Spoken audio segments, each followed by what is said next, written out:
सबसे पहले देखिए फिनोल की अभिक्रियाएं। देखिए बच्चों ध्यान दीजिएगा, फिनोल की अभिक्रियाओं के बारे में पढ़ेंगे, जिसमें पहली है एरोमेटिक इलेक्ट्रॉन रागी प्रतिस्थापन अभिक्रियाएं। तो देखिए बच्चों हम सबसे पहले फिनोल की मुख्य अभिक्रियाएं एरोमेटिक इलेक्ट्रॉन रागी प्रतिस्थापन अभिक्रियाओं के बारे में अध्ययन करेंगे। और देखिए बच्चों इसे एरोमेटिक इलेक्ट्रॉन स्नेही प्रतिस्थापन अभिक्रियाएं भी कहा जाता है। तो देखिए ध्यान दीजिएगा, फिनोल एरोमेटिक इलेक्ट्रॉन रागी प्रतिस्थापन अभिक्रियाएं प्रदर्शित करते हैं। इनमें बेंजीन वलय पर जुड़ा OH समूह आने वाले इलेक्ट्रॉन रागी को वलय के ऑर्थो एवं पैरा स्थिति पर निर्दिष्ट करता है। देखिए बच्चों समझने की कोशिश कीजिएगा, ये होता है फिनोल। ये क्या है? फिनोल है। ये क्या है? हमारा फिनोल है। अब देखिए बच्चों यहाँ पे क्या होता है, फिनोल में बेंजीन वलय से OH समूह जुड़ा रहता है। भाई ये जो बेंजीन वलय है इससे OH समूह जुड़ा होता है, और जो ये OH समूह है इसका +M प्रभाव होता है। ये कैसा प्रभाव प्रदर्शित करता है? +M प्रभाव प्रदर्शित करता है। यानी कहने का मतलब है कि जो ये OH समूह होता है, देखिए जो ये OH समूह होता है ये सक्रियणकारी होता है, और सक्रियणकारी समूह के साथ साथ ये ऑर्थो पैरा निर्देशक कार्य भी होता है। या हम ये बोल सकते हैं कि ये आने वाले इलेक्ट्रॉन रागी को या आने वाले इलेक्ट्रॉन स्नेही को ऑर्थो पोजीशन पे या पैरा पोजीशन पे निर्दिष्ट करता है। तो हम ये कह सकते हैं कि OH समूह सक्रियणकारी के साथ साथ ऑर्थो पैरा निर्देशकारी होता है। ठीक है, चलें आगे। तो देखिए फिनोल की सामान्य इलेक्ट्रॉन रागी प्रतिस्थापन अभिक्रियाएं। तो देखिए बच्चों आपको ये तो समझ में आ गया कि भाई जो फिनोल होता है उसमें आने वाला इलेक्ट्रॉन स्नेही ऑर्थो तथा पैरा पोजीशन पे जुड़ता है। तो अब हम कुछ अभिक्रियाओं के बारे में अध्ययन कर लेते हैं। तो देखिए बच्चों ध्यान दीजिए, पहली अभिक्रिया है नाइट्रोकरण। देखिए बच्चों ध्यान दीजिएगा, नाइट्रोकरण या इसे नाइट्रीकरण भी कहा जाता है। तो देखिए फिनोल निम्न ताप पर तनु नाइट्रिक अम्ल से क्रिया करके ऑर्थो नाइट्रोफिनोल एवं पैरा नाइट्रोफिनोल का निर्माण करती है। तो देखिए बच्चों ध्यान देने वाली बात है कि जो फिनोल है वो निम्न ताप पर तनु नाइट्रिक अम्ल यानी HNO3 तनु HNO3 यानी तनु नाइट्रिक अम्ल से क्रिया करके ऑर्थो नाइट्रोफिनोल, एक तो ऑर्थो नाइट्रोफिनोल और दूसरा पैरा नाइट्रोफिनोल का क्या करते हैं? निर्माण करते हैं। ठीक है, तो देखिए बच्चों अभिक्रिया देखिए, ये क्या है? फिनोल है। ये क्या है? फिनोल है। फिनोल की अभिक्रिया हम लोग करवा रहे हैं तनु नाइट्रिक अम्ल के साथ। तो क्या होगा? एक तो बन गया ऑर्थो नाइट्रोफिनोल और एक बन गया पैरा नाइट्रोफिनोल। यानी यहाँ पे एक तो ऑर्थो नाइट्रोफिनोल बनता है और पैरा नाइट्रोफिनोल बनता है। अब देखिए बच्चों यहाँ पे समझने की कोशिश कीजिए कि ये जो अभिक्रिया होती है इस अभिक्रिया में NO2+ यानी नाइट्रोनियम आयन, जो ये नाइट्रोनियम आयन है ये नाइट्रोनियम आयन यहाँ पे इलेक्ट्रॉन रागी की तरह या इलेक्ट्रॉन स्नेही की तरह व्यवहार करता है। और ये नाइट्रोनियम आयन ही फिनोल के, देखिए ये जो नाइट्रोनियम आयन है ये नाइट्रोनियम आयन ही फिनोल के या तो ऑर्थो पोजीशन पे या पैरा पोजीशन पे क्या करता है? आक्रमण करता है। यानी कहने का मतलब है ऑर्थो या पैरा पे आके जुड़ जाता है, जिससे ऑर्थो पे जुड़ने से ऑर्थो नाइट्रोफिनोल और पैरा पे जुड़ने से पैरा नाइट्रोफिनोल का निर्माण होता है। ठीक है, तो आपको ये अभिक्रिया समझ में आई कि यहाँ पे क्या बनता है? नाइट्रोनियम आयन एक इलेक्ट्रॉन स्नेही की तरह व्यवहार करता है, या नाइट्रोनियम आयन का यहाँ पे क्या होता है? निर्माण होता है। ठीक है, चलिए आगे देखिए। देखिए ऑर्थो तथा पैरा समावयवियों को वाष्पीय आसवन विधि द्वारा पृथक कर लिया जाता है। तो देखिए बच्चों जो ऑर्थो और पैरा समावयवी होते हैं उन्हें वाष्पीय आसवन विधि के द्वारा क्या कर लिया जाता है? पृथक कर लिया जाता है। आंतर आणविक हाइड्रोजन बंध के कारण ऑर्थो नाइट्रोफिनोल भाप द्वारा वाष्पित होती है। देखिए बच्चों ध्यान देने वाली बात है कि जो ऑर्थो नाइट्रोफिनोल होता है उसमें आंतर आणविक हाइड्रोजन बंध, देखिए बच्चों आंतर आणविक हाइड्रोजन बंध पाया जाता है। इसे हम ऐसे भी कह सकते हैं इंट्रामोलिक्यूलर हाइड्रोजन बंध। देखिए ध्यान दीजिएगा, इसे इंट्रामोलिक्यूलर हाइड्रोजन बॉन्ड भी कहा जाता है। तो देखिए बच्चों, जो ऑर्थो नाइट्रोफिनोल है उसमें आंतर आणविक हाइड्रोजन बंध। देखिए आंतर आणविक हाइड्रोजन बंध का मतलब है कि एक ही अणु के अंदर हाइड्रोजन बंध है, यानी कोई एक अणु है और उस एक अणु के ही किसी दो समूहों के बीच में अगर हाइड्रोजन बंध का निर्माण हो रहा है उसे कहा जाता है आंतर आणविक हाइड्रोजन बंध, और इंग्लिश में कहते हैं इंट्रामोलिक्यूलर हाइड्रोजन बॉन्ड। ठीक है, तो देखिए क्या होता है, आंतर आणविक हाइड्रोजन बंध के कारण ऑर्थो नाइट्रोफिनोल भाप द्वारा क्या हो जाती है, वाष्पित होती है। ठीक है, जबकि पैरा नाइट्रोफिनोल कम वाष्पशील होती है। और देखिए जो पैरा नाइट्रोफिनोल होती है वो कम वाष्पशील होती है क्योंकि इसमें अंतरा आणविक हाइड्रोजन बंध विद्यमान होता है। तो देखिए बच्चों क्या है, पैरा नाइट्रोफिनोल में पाया जाता है अंतरा आणविक हाइड्रोजन बंध, और अंतरा आणविक हाइड्रोजन बंध को कहते हैं इंटरमोलिक्यूलर। देखिए बच्चों इससे कहा जाता है इंटरमोलिक्यूलर हाइड्रोजन बॉन्ड, यानी कहने का मतलब है कि जब दो अणुओं के बीच में हाइड्रोजन बंध होता है, यानी कहने का मतलब है कि दो अलग अलग अणु हैं और उनके बीच में जब हाइड्रोजन बंध पाया जाता है उन्हें कहा जाता है अंतरा आणविक हाइड्रोजन बंध। तो देखिए जिससे क्या होता है, जिससे पैरा नाइट्रोफिनोल के जो अणु होते हैं वो संगुणित हो जाते हैं। तो देखिए ध्यान देने वाली बात है कि ऑर्थो नाइट्रोफिनोल में तो पाया जाता है आंतर आणविक हाइड्रोजन बंध और पैरा नाइट्रोफिनोल में पाया जाता है अंतरा आणविक हाइड्रोजन बंध। ठीक है, चलिए आगे देखिए।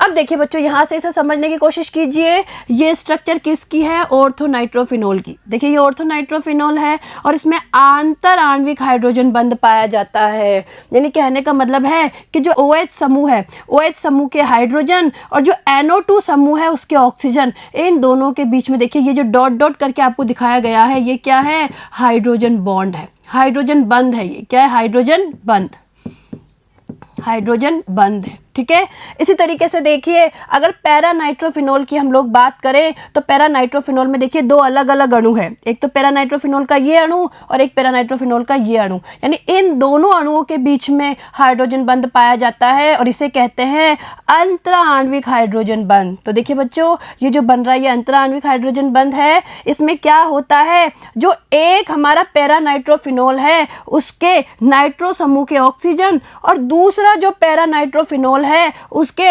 OH समूह के हाइड्रोजन, इन दोनों के बीच में ये क्या पाया जाता है, हाइड्रोजन बंध पाया जाता है। ठीक है, तो आपको ये चीज़ समझ में आई कि ऑर्थो नाइट्रोफिनोल में तो पाया जाता है आंतर आणविक हाइड्रोजन बंध, जबकि पैरा नाइट्रोफिनोल में पाया जाता है अंतरा आणविक हाइड्रोजन बंध। ठीक है, चले आगे, आगे देखिए। अब देखिए फिनोल की अभिक्रिया सांद्र नाइट्रिक अम्ल के साथ करवाने पर 2,4,6 ट्राई नाइट्रोफिनोल बनता है, इसे पिक्रिक अम्ल भी कहते हैं। तो देखिए बच्चों अगर फिनोल की अभिक्रिया हम लोग सांद्र नाइट्रिक अम्ल के साथ करवा रहे हैं, यानी अब हम अभिक्रिया करवा रहे हैं सांद्र नाइट्रिक अम्ल के साथ में, तो देखिए क्या बनता है, हमारा बनता है 2,4,6 ट्राई नाइट्रोफिनोल। तो देखिए फिनोल की 2 नंबर की पोजीशन पे, 4 नंबर की पोजीशन पे और 6 नंबर की पोजीशन पे नाइट्रो समूह जुड़ जाता है और इस 2,4,6 ट्राई नाइट्रोफिनोल को एक और नाम दिया जाता है पिक्रिक अम्ल। देखिए इसे एक और नाम दिया गया है पिक्रिक अम्ल। और देखिए बच्चों समझने की कोशिश कीजिए कि जो ये पिक्रिक अम्ल होता है ये बहुत ही प्रबल अम्ल होता है। ठीक है, क्योंकि आप देखिए यहाँ पे बेंजीन वाले पे 3 NO2 समूह जुड़े हुए हैं, यानी कहने का मतलब है यहाँ पे 3 इलेक्ट्रॉन आकर्षित समूह जुड़े हुए हैं और इस कारण से क्या होता है ये H+ आसानी से निकल जाता है और पिक्रिक अम्ल क्या करता है, अम्लीय व्यवहार प्रदर्शित करता है। ठीक है, चले आगे। अब दूसरी अभिक्रिया देखिए हैलोजनन। देखिए बच्चों ध्यान दीजिएगा, हैलोजनन को हैलोजनीकरण भी कहा जाता है। तो देखिए फिनोल की ब्रोमीन के साथ अभिक्रिया द्वारा भिन्न भिन्न परिस्थितियों में भिन्न भिन्न उत्पाद प्राप्त होते हैं। तो देखिए बच्चों फिनोल की ब्रोमीन के साथ में अभिक्रिया द्वारा भिन्न भिन्न परिस्थितियों में हमें भिन्न भिन्न उत्पाद प्राप्त होते हैं। तो देखिए पहली परिस्थिति क्या है, जब CHCl3 अथवा CS2 जैसे कम ध्रुवीय विलायकों में निम्न ताप पर अभिक्रिया करवाई जाती है तो मोनोब्रोमोफिनॉल प्राप्त होता है। तो देखिए बच्चों ध्यान दीजिएगा, फिनोल की अभिक्रिया Br2 के साथ करवा रहे हैं CS2 की उपस्थिति में, और देखिए ताप भी बहुत कम है 273 केल्विन पे। तो एक तो हमें मिलता है यहाँ पे ऑर्थोब्रोमोफिनॉल। देखिए बच्चों ये क्या है, ऑर्थोब्रोमोफिनॉल है और ये है पैराब्रोमोफिनॉल, ठीक है। और देखिए यहाँ पे ये तो अल्प मात्रा में बनता है और ये बनता है मुख्य मात्रा में, यानी हम ये कह सकते हैं कि ये तो अल्प उत्पाद है, ये मुख्य उत्पाद है। और देखिए बच्चों यहाँ समझने की कोशिश कीजिए कि देखिए इसकी क्रियाविधि कैसे होती है। देखिए ये फिनोल है, देखिए बच्चों ये क्या है, फिनोल है। अब देखिए इस अभिक्रिया की क्रियाविधि समझिए। जब इसकी अभिक्रिया हम करवा रहे हैं Br2 के साथ में, Br2 के साथ में हम इसकी अभिक्रिया करवा रहे हैं, तो देखिए क्या होता है, ये इलेक्ट्रॉन इधर शिफ्ट हो जाते हैं और जो ये इलेक्ट्रॉन है वो एक इलेक्ट्रॉन इस पे क्या करते हैं, ये आक्रमण करते हैं, ठीक है। और देखिए यहाँ से ये Br- अलग हो जाता है। तो देखिए बच्चों क्या होता है, आप लोग समझने की कोशिश कीजिए। यहाँ पे देखिए ये डबल बॉन्ड O, ऑक्सीजन पे प्लस आवेश आ गया, ठीक है। ये दो ही लोन पेयर रह गए। यहाँ पे इसके पास में H है, भाई इसके पास में ये H जुड़ा हुआ है, और देखिए यहाँ पे क्या होगा, ये Br यहाँ पे जुड़ जाएगा और यहाँ पे क्या है, हाइड्रोजन, ठीक है। और यहाँ से ये जो Br है ये अपने इलेक्ट्रॉन लेके अलग हो गया, यानी Br- यहाँ पे क्या हो गई, अलग हो गई, ठीक है। अब देखिए क्या होगा, अब यहाँ से ये जो हाइड्रोजन है, यहाँ से हाइड्रोजन H+ के रूप में निकलेगी, यानी ये इस बंध के इलेक्ट्रॉन यहाँ पे शिफ्ट हो जाएंगे और ये वापस ऑक्सीजन के पास में इलेक्ट्रॉन आ जाएंगे। और ये जो H+ निकलेगा, ये H+ Br- से क्रिया करके बना लेगा HBr। क्या बना लेगा, HBr बना लेगा। और ये देखिए ऑर्थो पोजीशन पे क्या हो गया, हेलोजिनेशन हो गया। ऑर्थो पोजीशन पे ब्रोमीन आके क्या हो गई, जुड़ गई, ठीक है, ये उत्पाद बन गए। तो इस तरीके से सभी क्रिया की क्या होती है, क्रियाविधि होती है। तो आपने देखा यहाँ पे, भाई यहाँ पे जो Br+ आयन है, देखिए बच्चों समझने की कोशिश करना, यहाँ पे जो Br+ आयन है, ये Br+ आयन यहाँ पे इलेक्ट्रॉन स्नेही की तरह व्यवहार कर रहा है। देखिए इसकी जो प्रतिस्थापन अभिक्रिया होती है वो ऑर्थो तथा पैरा दोनों पे ही होती है। और देखिए ऑर्थो पे प्रतिस्थापन के द्वारा तो बनता है ये ऑर्थोब्रोमोफिनॉल, और पैरा पे प्रतिस्थापन के द्वारा बनता है पैराब्रोमोफिनॉल, और इस तरीके से हमें मोनोब्रोमोफिनॉल प्राप्त होती है, ठीक है। आई अभिक्रिया समझ में, चलिए आगे देखिए। बेंजीन का सामान्य हैलोजनन FeBr3 जैसे लुईस अम्ल की उपस्थिति में होता है, जो कि हैलोजन अणु को ध्रुवित कर देता है। देखिए बच्चों समझने की कोशिश करना कि अगर हम बेंजीन की बात करें तो बेंजीन के हैलोजनन में हम लोग FeBr3 यानी कोई भी लुईस अम्ल है वो हम लोग काम में लेते हैं। यानी कहने का मतलब है कि बेंजीन के सामान्य हैलोजनन में FeBr3 जैसे लुईस अम्ल उपयोग में लिए जाते हैं, क्योंकि इससे हैलोजन अणु क्या हो जाता है, ध्रुवित हो जाता है, ठीक है, क्योंकि ये हैलोजन अणु को क्या कर देते हैं, ध्रुवित कर देते हैं। जबकि देखिए फिनोल में क्या होता है, भाई फिनोल की अभिक्रिया में ब्रोमीन का ध्रुवण लुईस अम्ल की अनुपस्थिति में भी संभव होता है। तो देखिए बच्चों क्या है कि अगर हम फिनोल की बात करें तो फिनोल की अभिक्रिया जब हम लोग ब्रोमीन से करवाते हैं या किसी हैलोजन से करवाते हैं तो यहाँ पे जो ध्रुवण होता है वो लुईस अम्ल की अनुपस्थिति में भी हो जाता है, और इसका कारण है OH समूह का उच्च सक्रियण प्रभाव, ठीक है। आया समझ में, चलिए आगे देखिए। फिनोल की अभिक्रिया ब्रोमीन जल के साथ करवाने पर, देखिए बच्चों अब ध्यान दीजिएगा, अब हम फिनोल की अभिक्रिया करवा रहे हैं ब्रोमीन जल के साथ और हमें प्राप्त होता है 2,4,6 ट्राईब्रोमोफिनोल, ठीक है, यानी 2,4,6 ट्राईब्रोमोफिनोल का श्वेत अवक्षेप प्राप्त होता है। तो देखिए ये क्या है, फिनोल है, फिनोल की अभिक्रिया करवाई जा रही है ब्रोमीन जल के साथ में और ये बन गया 2,4,6 ट्राईब्रोमोफिनोल। इसका क्या होता है, निर्माण होता है, यानी इसके श्वेत अवक्षेप का यहाँ पे निर्माण होता है, ठीक है। चलिए आगे देखिए। अगली अभिक्रिया देखिए, कोल्बे अभिक्रिया। देखिए बच्चों ध्यान दीजिएगा, अब हम फिनोलों की अगली अभिक्रिया पढ़ रहे हैं, कोल्बे अभिक्रिया। तो देखिए फिनोल की सोडियम हाइड्रोक्साइड के साथ अभिक्रिया करवाने पर फिनोक्साइड प्राप्त होती है, जो CO2 के साथ इलेक्ट्रॉन रागी प्रतिस्थापन अभिक्रिया देता है, जिससे ऑर्थो हाइड्रोक्सी बेंजोइक अम्ल उत्पाद के रूप में बनता है। तो देखिए बच्चों, ध्यान देने वाली बात है कि फिनोल की अभिक्रिया सोडियम हाइड्रोक्साइड के साथ करवाते हैं। तो जैसे ही फिनोल की अभिक्रिया सोडियम हाइड्रोक्साइड के साथ करवाएंगे, सबसे पहले हमें क्या प्राप्त होगी? फिनोक्साइड प्राप्त होगी। और अब जो ये फिनोक्साइड है उसकी CO2 के साथ में इलेक्ट्रॉन रागी प्रतिस्थापन अभिक्रियाएं करवाई जाती है, जिससे ऑर्थो हाइड्रोक्सी बेंजोइक अम्ल उत्पाद के रूप में प्राप्त होता है। तो देखिए अभिक्रिया को, देखिए बच्चों, फिनोल है, फिनोल की अभिक्रिया सबसे पहले NaOH के साथ करवा रहे हैं, सोडियम हाइड्रोक्साइड के साथ करवा रहे हैं। लीजिए भाई, ये क्या बन गया? फिनोक्साइड आयन बन गया। और अब इस फिनोक्साइड की अभिक्रिया पहले तो हम करवाएंगे CO2 के साथ में, कार्बन डाइऑक्साइड के साथ में, और फिर H+ के साथ में, ठीक है, यानी अम्ल की उपस्थिति में फिर अभिक्रिया होगी। और देखिए ये बन गया 2 हाइड्रोक्सी बेंजोइक अम्ल, जिसे सैलिसिलिक अम्ल भी कहते हैं। देखिए बच्चों, इसे और क्या कहा जाता है? सैलिसिलिक अम्ल। तो देखिए एक बार इसकी क्रियाविधि समझने की कोशिश कीजिए। देखिए बच्चों, होता क्या है? ये क्या है? फिनोल है, ये फिनोल है। अब देखिए फिनोल की अभिक्रिया हम NaOH के साथ करवा रहे हैं, ठीक है। तो देखिए बच्चों, क्या होगा यहाँ पे? ये OH और ये H जल के रूप में बाहर निकल जाएंगे। भाई जल के रूप में बाहर निकल गए, और देखिए क्या बन गया? ये O- Na+, ठीक है। ये हमारे फिनोक्साइड आयन का क्या हो गया? निर्माण हो गया।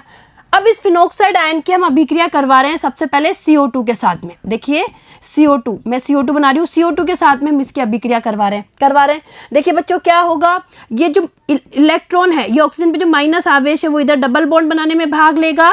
ये डबल बॉन्ड के इलेक्ट्रॉन क्या करेंगे? इस कार्बन पे आक्रमण करेंगे, और ये जो इस कार्बन ऑक्सीजन के बीच का जो पाई बॉन्ड है, इसके इलेक्ट्रॉन ऑक्सीजन के पास चले जाएंगे। तो देखिए क्या संरचना बनी। देखिए बच्चों, समझने की कोशिश करिए। भाई ये क्रियाविधि आपको समझ में आएगी, तभी आपको पता लगेगा कि इन उत्पाद का निर्माण कैसे होता है। तो देखिए बच्चों, यहाँ पे क्या हो गया? डबल बॉन्ड O, ठीक है, ये जुड़ गया किससे? कार्बन से। डबल बॉन्ड O, ठीक है, आया समझ में।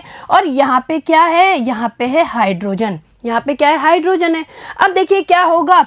ये हाइड्रोजन यहाँ से H+ के रूप में बाहर निकलेगा, यानी ये अपने इलेक्ट्रॉन इधर दे देगा, और ये जो इलेक्ट्रॉन है ये दोबारा ऑक्सीजन के पास में आ जाएंगे। तो देखिए आप लोग क्या बनेगा? देखिए बच्चों, समझने की कोशिश करिए। यहाँ पे ये O पे आ गया माइनस, ठीक है, यहाँ बॉन्ड बन गया, यहाँ बॉन्ड, और ये C डबल बॉन्ड O, ठीक है। और यहाँ पे आपको पता है इसके पास Na+ फिर जुड़ जाएगा, आके जुड़ गया। अब देखिए, अब हम अभिक्रिया करवा रहे हैं H+ के साथ में। अब जैसे ही H+ के साथ में अभिक्रिया करवाएंगे, तो देखिए यहाँ पे भी H जुड़ जाएगा, और यहाँ पे भी Na+ की जगह H आके जुड़ जाएगा। तो देखिए बच्चों, ध्यान दीजिए, ये हो गया OH, ठीक है, OH हो गया, और यहाँ पे C डबल बॉन्ड O, और यहाँ पे भी क्या जुड़ गया? H जुड़ गया। और ये हमारा उत्पाद क्या बन गया? सैलिसिलिक अम्ल बन गया। क्या बन गया? सैलिसिलिक अम्ल, जिसे दूसरा नाम क्या है इसका? 2 हाइड्रोक्सी बेंजोइक अम्ल। देखिए बच्चों, इसे और क्या कहा जाता है? 2 हाइड्रोक्सी बेंजोइक अम्ल भी कहा जाता है। तो देखिए आपको ये क्रियाविधि समझ में आई होगी कि किस तरीके से उत्पाद का निर्माण होता है। और देखिए बच्चों, ये जो क्रियाविधि है ये आपके सिलेबस में नहीं है, लेकिन मैं आपको इसलिए समझाना चाहती हूँ ताकि आपको ये पता लग जाए कि इस उत्पाद का निर्माण कैसे होता है, यानी किन किन स्टेप से होते हुए यहाँ पे उत्पाद बनता है। ठीक है, चलें आगे। अब देखिए अगली अभिक्रिया है राइमर-टिमान अभिक्रिया। देखिए बच्चों, समझने की कोशिश करना, बहुत इंपॉर्टेंट अभिक्रिया है, परीक्षा में पूछी जाती है। देखिए राइमर-टिमान अभिक्रिया, देखिए फिनोल की अभिक्रिया सोडियम हाइड्रोक्साइड की उपस्थिति में क्लोरोफॉर्म के साथ करवाने पर ऑर्थो स्थिति पर CHO समूह आ जाता है। इसे राइमर-टिमान फॉर्मिलीकरण अभिक्रिया कहते हैं। तो देखिए बच्चों, ध्यान देने वाली बात है कि राइमर-टिमान अभिक्रिया में क्या होता है? फिनोल की अभिक्रिया NaOH की उपस्थिति में क्लोरोफॉर्म के साथ करवाई जाती है, और इससे होता क्या है? ऑर्थो स्थिति पर यह CHO समूह आके जुड़ जाता है। इसे कहा जाता है फॉर्मिल समूह, यानी ऑर्थो स्थिति पर फॉर्मिल समूह आके जुड़ जाता है, इसीलिए इसे राइमर टीमान फॉर्मिलीकरण अभिक्रिया भी कहा जाता है। ठीक है, तो देखिए इस अभिक्रिया को समझ लेते हैं। देखिए बच्चों, फिनोल है, फिनोल की अभिक्रिया हम करवा रहे हैं क्लोरोफॉर्म के साथ NaOH की उपस्थिति में, ये मध्यवर्ती बना। ठीक है, और फिर देखिए लास्ट में ये उत्पाद सैलिसैल्डिहाइड का क्या हो गया, निर्माण हो गया, यानी ऑर्थो स्थिति पर CHO समूह यानी फॉर्मिल समूह आके जुड़ गया। क्लियर है। अब देखिए बच्चों, एक बार हम इस अभिक्रिया की क्रियाविधि देख लेते हैं। तो देखिए बच्चों, होता क्या है इस अभिक्रिया में, सबसे पहले क्लोरोफॉर्म और NaOH के बीच में अभिक्रिया होती है। देखिए बच्चों, समझने की कोशिश करना। क्लोरोफॉर्म को मैं ऐसे लिख सकती हूँ, ये हो गया क्लोरोफॉर्म CHCl3। ठीक है, और NaOH हमें पता है ये टूटता है Na+ और OH- के रूप में। तो देखिए बच्चों, सबसे पहले क्या होता है, जो NaOH का OH- है वो क्लोरोफॉर्म के हाइड्रोजन को H+ के रूप में निकाल लेता है, यानी ये जो हाइड्रोजन है ये H+ के रूप में निकलेगा। जब ये H+ के रूप में निकलेगा तो इस बंध के इलेक्ट्रॉन कार्बन को देके जाएगा। ठीक है, यानी ये तो जल का अणु तो बाहर निकल गया, और देखिए यहाँ पे बन गया C। ठीक है, और C पे आ गया माइनस चार्ज, और ये क्लोरीन, ये क्लोरीन, ये क्लोरीन। ठीक है, बन गया, यानी कार्बन आयन का निर्माण हो गया। अब यहाँ से क्या होता है, देखिए बच्चों, जो ये क्लोरीन है Cl- के रूप में एक क्लोरीन बाहर निकल जाती है, और इससे देखिए यहाँ पे एक मध्यवर्ती का निर्माण होता है, कार्बीन। ठीक है, ये कार्बीन मध्यवर्ती बनता है। और ये जो कार्बीन बना है, देखिए बच्चों समझने की कोशिश करना, जो ये कार्बीन बना है, ये कार्बीन यहाँ पे इलेक्ट्रॉन स्नेही की तरह व्यवहार करता है, और ये यहाँ पे ऑर्थो स्थिति पर यानी फिनोल की ऑर्थो स्थिति पर जाके ये क्या करता है, आक्रमण करता है। तो देखिए बच्चों, समझिए अब क्या होगा, ये फिनोल है, देखिए बच्चों ये फिनोल है। ठीक है, अब जब फिनोल की अभिक्रिया NaOH की उपस्थिति में हो रही है, हमें पता है NaOH की उपस्थिति में हो रही है, तो सबसे पहले हमें पता है कि ये H+ हटता है और हमारे फिनोक्साइड का निर्माण होता है, O- Na+, इस तरीके से फिनोक्साइड का निर्माण होता है। अब देखिए यहाँ पे क्या होगा, ये जो इलेक्ट्रॉन है, देखिए बच्चों समझने की कोशिश करना, ये इलेक्ट्रॉन इधर डबल बॉन्ड बनाने में भाग लेंगे, तो ये पाई बंध के इलेक्ट्रॉन इधर आ जाएंगे, आ गए पाई बंध के इलेक्ट्रॉन, और फिर यहाँ पे आके ये जुड़ जाएगी। देखिए जो हमारी कार्बीन है, ये कार्बीन यहाँ पे जुड़ जाएगी। ठीक है, यानी हम ये भी कह सकते हैं कि पाई बंध के इलेक्ट्रॉन सीधे सीधे इस कार्बन पे आक्रमण कर रहा है, यानी जुड़ रहा है कार्बन से, हम ये भी कह सकते हैं। और देखिए क्या बनता है, देखिए बच्चों समझने की कोशिश करना, ये बन गया C, अब C पे माइनस आ गया, Cl, इससे भी Cl जुड़ गया, ये डबल बॉन्ड O, और ये बन गया।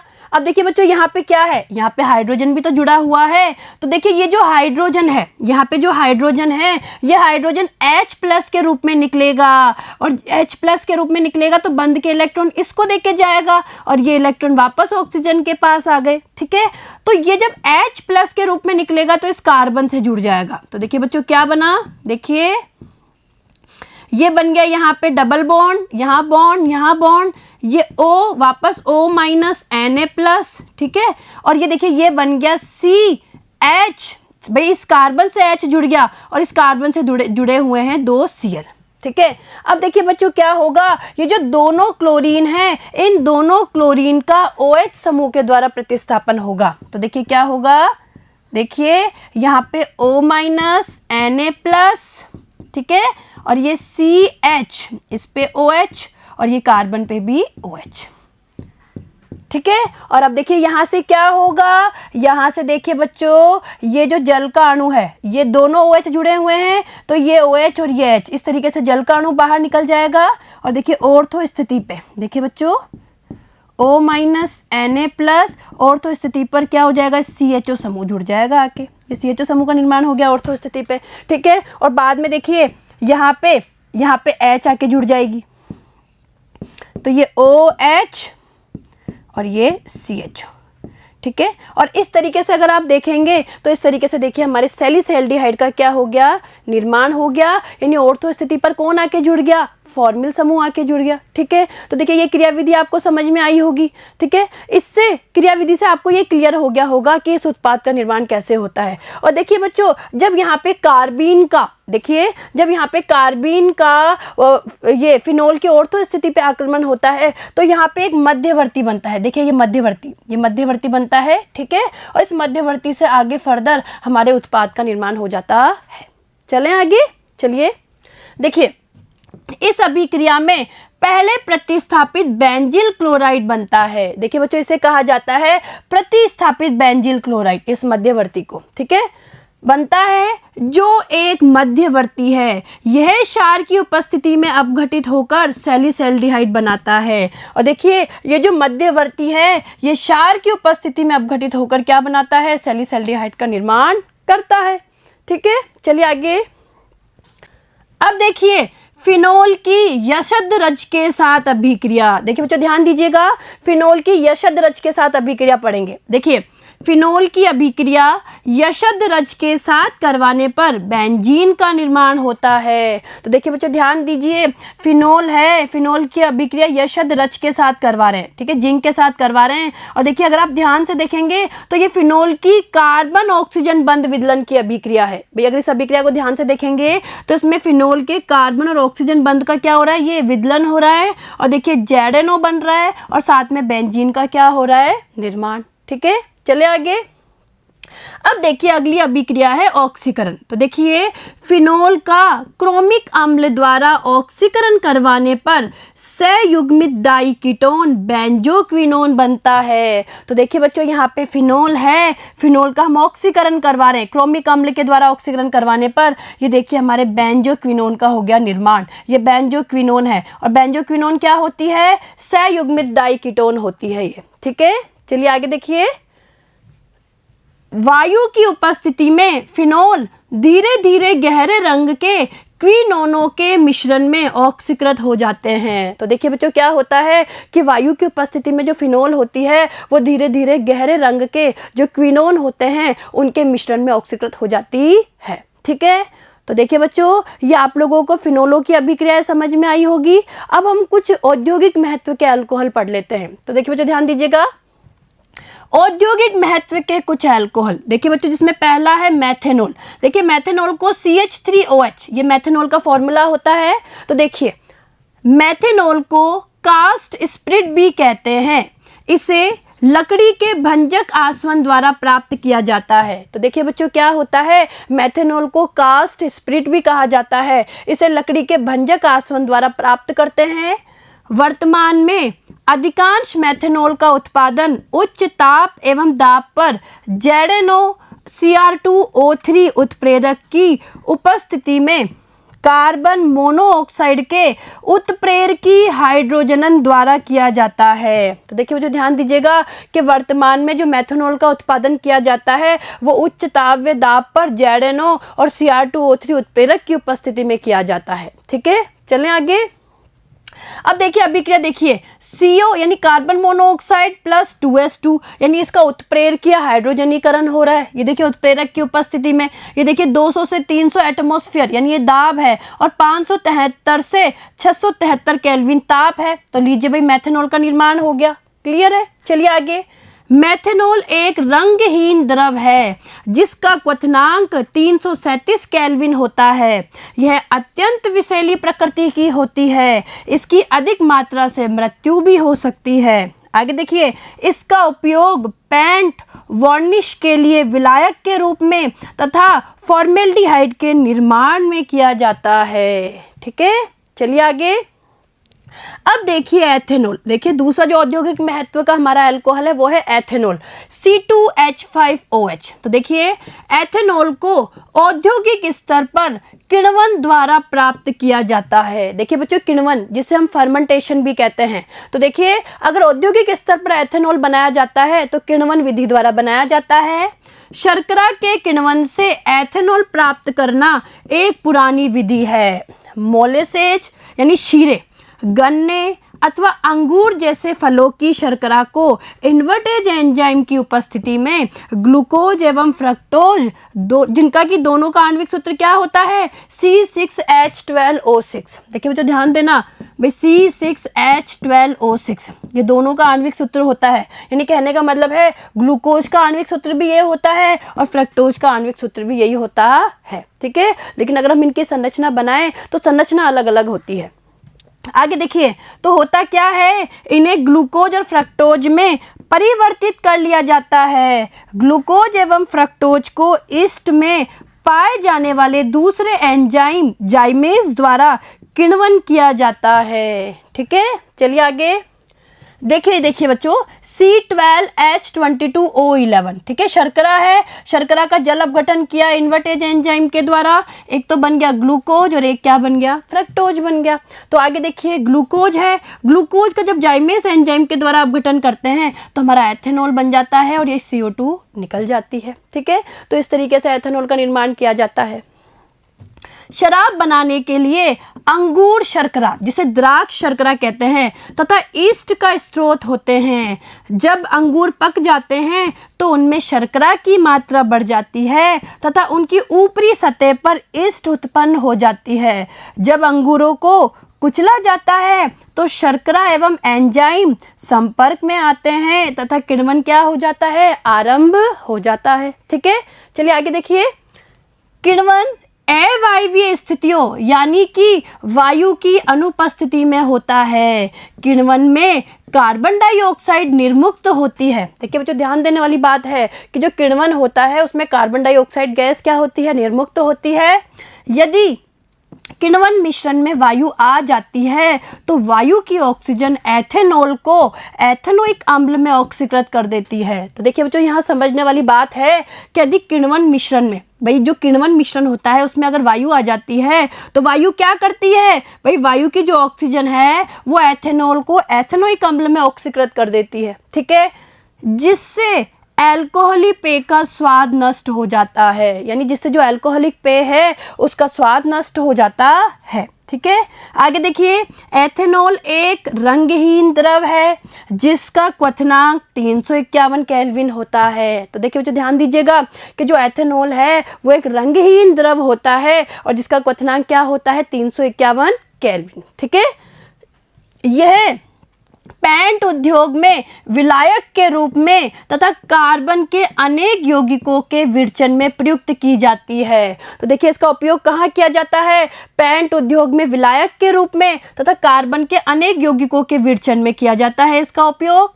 औद्योगिक एल्कोहल, जिसे सामान्य रूप से एथेनॉल कहते हैं, को कुछ कॉपर सल्फेट यानी रंग प्रदान करने के लिए एवं पिरिडीन यानी दुर्गंध युक्त तरल मिलाकर पीने के अयोग्य बना दिया जाता है। तो देखिए बच्चों क्या होता है, भाई औद्योगिक लेवल पर जो अल्कोहल है, जिसे सामान्य भाषा में एथेनॉल कहा जाता है, उसे कॉपर सल्फेट मिलाकर तो रंग प्रदान किया जाता है और पिरिडीन मिलाकर उसमें थोड़ी सी गंध या हम बोल सकते हैं दुर्गंध पैदा की जाती है ताकि वो पीने के अयोग्य हो जाए।